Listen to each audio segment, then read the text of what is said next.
Just a few kilometers from the Golden Temple of Dambulla, hidden among gentle hills and green fields, lies a mysterious site, a silent city of the dead.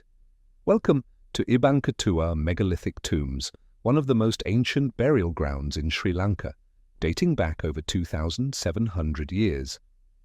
Long before the rise of Anuradhapura, a people lived here, skilled craftsmen, farmers and traders. The Ibbankatuwa Megalithic Tombs date back to around 720 to 400 BC. They built these megalithic tombs to honor their dead.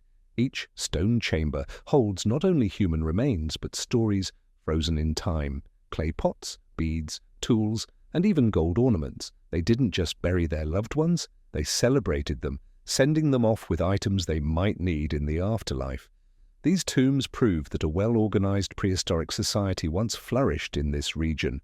There are over 40 tombs here. Some are urn burials, others are cist-type graves made of 4 stone slabs and a capstone. Bodies were either buried or cremated. The ashes were carefully placed in urns. Surrounding the remains were offerings, pottery, weapons, tools and jewelry, symbols of wealth, identity, or spiritual belief. It shows a society that valued rituals, art, and remembrance. The tombs were first unearthed in the 1970s.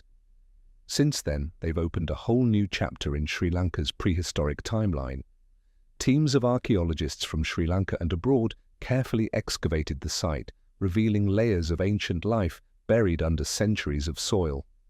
Each find, whether a bead, a tooth, or a clay pot, helped piece together a puzzle that had been hidden for over 2,000 years.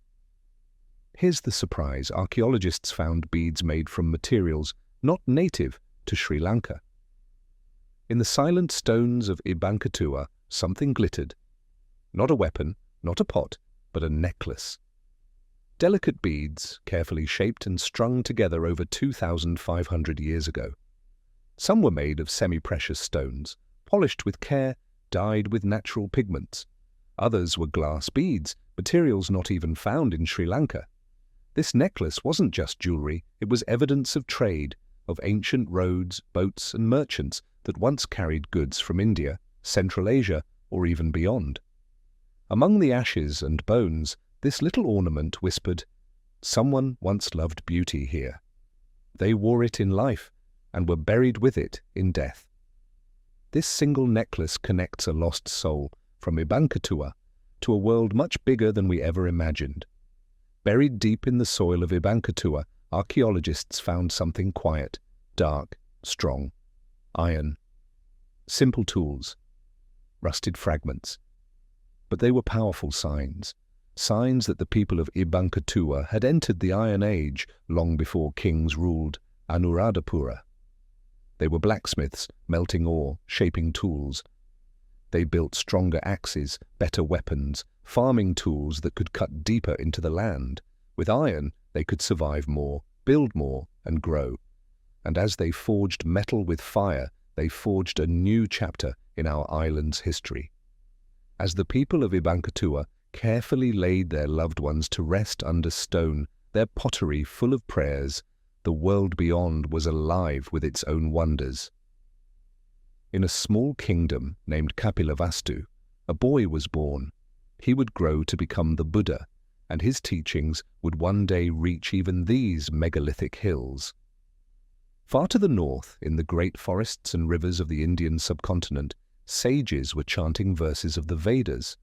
Powerful kingdoms called Mahajanapadas were rising. To the east, in ancient China, the great philosopher Confucius was teaching about honor, family, and harmony. Empires clashed and warriors marched in the warring states, but even in chaos, wisdom was growing. In the west, under blue Mediterranean skies, Greek philosophers like Socrates and Plato were questioning everything. In Athens, democracy was being born. In Sparta, warriors trained for glory. They had never heard of Ibbankatuwa, but they, too, were shaping the world.